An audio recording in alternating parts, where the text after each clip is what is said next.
Today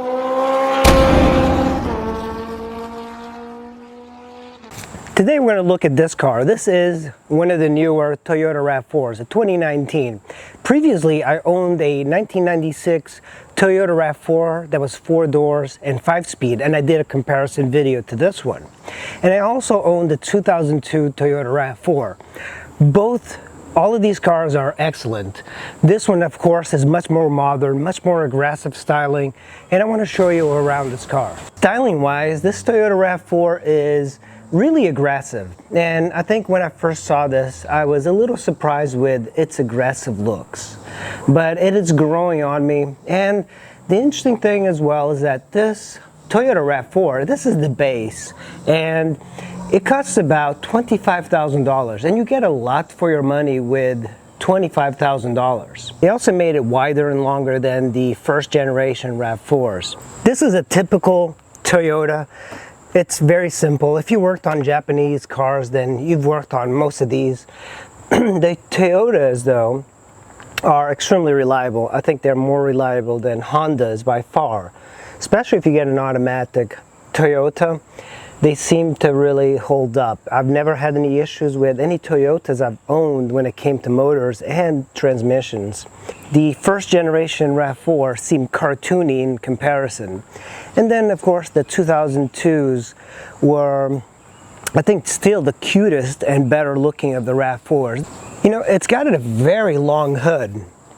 And the previous Rav4s were a little bit shorter. You know, it's typical of Toyota to have the sensors, so now you can just grab it. As long as you have the key with you, you should be able to open the door. So you do have dual exhausts on this car, and you have a little button here and you open this up. You know, one of the things I didn't like about the older Rav4s was that the doors opened all the way this way on a hinge, and that door was just so heavy that sometimes the hinge wore out. And on my first Rav4 I had that problem, so when you shut it, it didn't shut properly. It was very difficult to shut. You do lose that full-size spare that Toyota Rav4 were known for. Some of you have a handle to pull this down. Very good grab handle to pull it down. A very low height for putting stuff onto the hood, onto the trunk. And you can see there's quite a bit of space here. It has a rubber cover that makes loading much nicer. Right side, you have a little compartment to put stuff. So this is nice to put your camping gear or whatever you want. Another really great benefit is this, which is a 12-volt socket over here, so you can go camping. This is really perfect, so you can inflate like a mattress or charge something. Run electronics through here. I really like having a 12-volt socket in the rear. And you have a light over here, which is not very bright, but it is nice to have. Let's go ahead and close this. A very good rear view mounted camera as well, and it's much higher resolution than the one I have in my Toyota Prius. You have a very flat bumper here, and it looks very like cheap plastic. Another thing is that, like, if you get hit from here, I think a lot of times you could bend this door in, and I think they should have extended the bumper out just a little bit and reinforced it, but it looks fine. It just looks a little bit flat. When you look at most SUVs, they do have a bumper that kind of sticks out a little bit more. Getting inside the rear passenger is actually really easy. There's a lot of space. I mean, like, I'm 5'9", and the seat is actually regulated for me in the front. I have a good foot between my knees and the top seat. It's actually incredible the amount of room you have back here. Most of the time there is just a little bit of play between your knee and the driver's seat. So, and it's really comfortable. I mean, this thing has got plenty of comfort here. You also have a very through seat, so 3 people can fit here. It's very easy to fit here. The cloth is also extremely good, and that's the thing that I find interesting about Hondas and Toyotas. If you pick a cloth seat in a Toyota or Honda, it tends to hold up for years and years. I have cars that are actually 30 years old from Honda and Toyota, and cloth seats, and they hold up. They're still great. Every single car that I've had that had the leather or the fake leather stuff, within a few years they're completely destroyed. The only car that I find that has cloth seats and it's always in bad shape, especially the driver's, is a Honda Element. Every single Honda Element I've seen, the driver's seat is butchered. The rear doors, you only have your lock handle and then your window, and you have a little tiny pocket here that you can use to store probably your bottles of water, and it's kind of nice. And you do have a speaker over there. You also have USB charging, so that is a really nice feature. And this, of course, is a rubberized floor, so this makes it even better for carrying things. And of course, the seats do fold flat, and this has plenty of space. And normally you push down on a button, but these are latches that you move this way, so that makes it really convenient to do it from every single position of the car. Another thing, you have an armrest here and 2 cup holders. For the door, you have just your usual features. You have 1 switch for every window. You have your no open window. You have your door locks, an unlock, and then you have your controls for your power mirrors. The mirrors also have blind spot detection. In and out of this car is extremely easy. You just kind of slide into the car, and that's something that I think a lot of people take for granted, is the sliding in and out of cars. It makes it so much easier to have a car that's very easy to get in. If you have like knee problems and stuff, this is the car that people should get. This car uses keyless entry, and that is awesome. The Toyota Prius I have also uses that, and I know that these things could fail, but it's such a much better idea to have the keyless entry. It's so much easier. You reach for the door handle, it opens up. You don't have to fumble for keys. Of course, every single car that I have is a manual, so it doesn't have any of that technology. I have a little pocket here, and you can see you can use like for business cards. Very nice storage. It actually kind of goes pretty deep in there. But this is what I like, the fit and finish of Toyota. Look at that, even has the stitching, and like this is like a rubberized thing, but it's soft. And in cheap cars, usually it's like plastic. And my Toyota Echo has just cheap plastic everywhere. This is your lights for your dash, and then this is your external lights, your running lights. And so let's look at the wheel. So here we have the steering wheel. A lot of the controls that we use are going to be here. And a lot of times this is not a car that I'm used to. So let's go ahead and start it. All you have to do is push the brake and then push the start button. And that's it. And it starts right up. Very easy. I'm going to turn down the... So you start the car. Very quiet engine. It's actually very drifty as a car. Let's look at the dash really quick. Here we have our tach, very simple. We also have our engine temperature down here. At this bottom, this middle part, this is where the graphics are.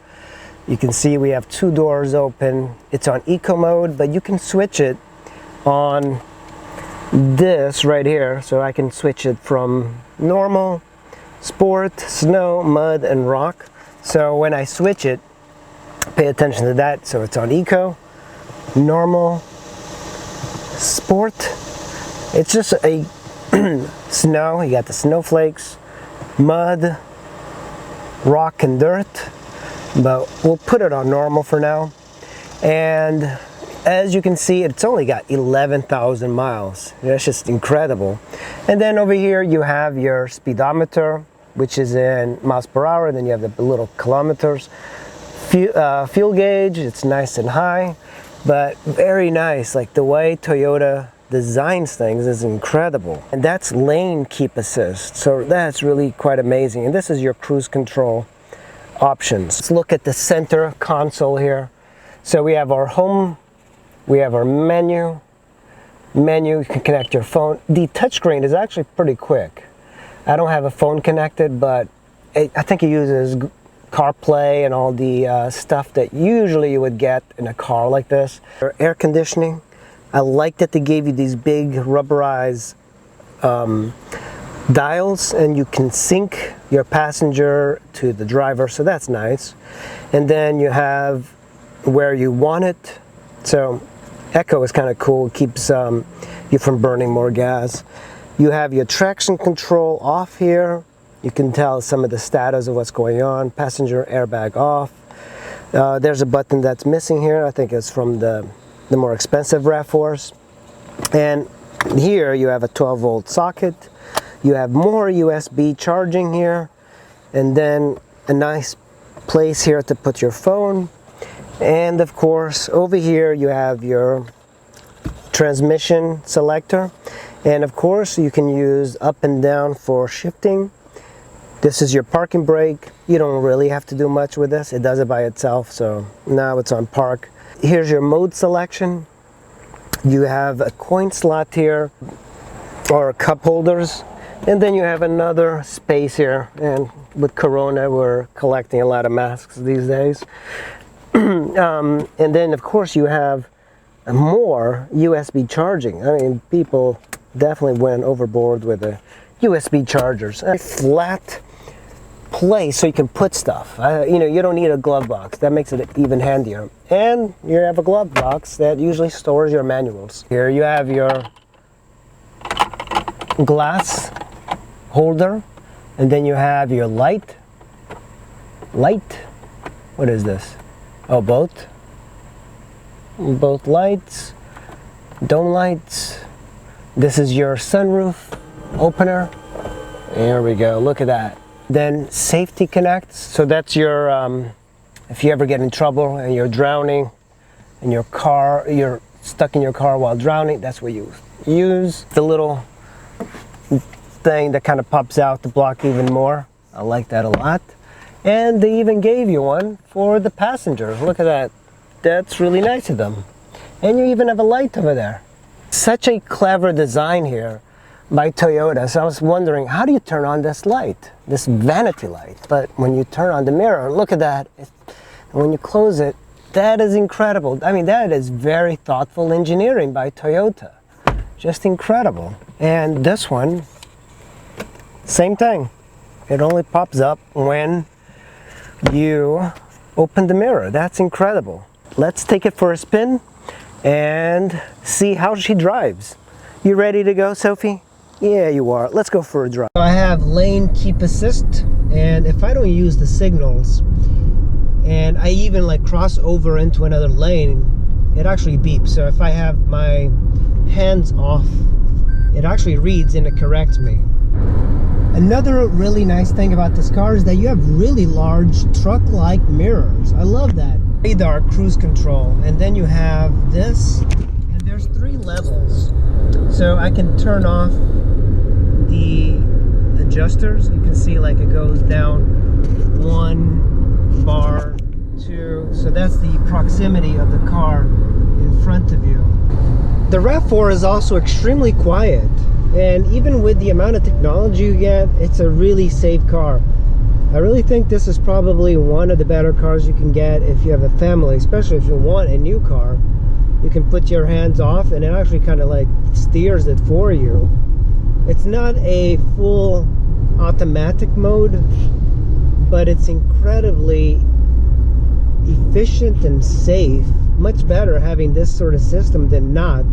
Another interesting thing about the RAV4 is that there's a slight tint to the window, and I think even the front has got some sort of polarizer sort of hue to it that makes it a lot easier to look through. The other thing that I like about this AC is that I can set the passenger seat into something a little bit cooler because my dog, Sophie, really hates being hot.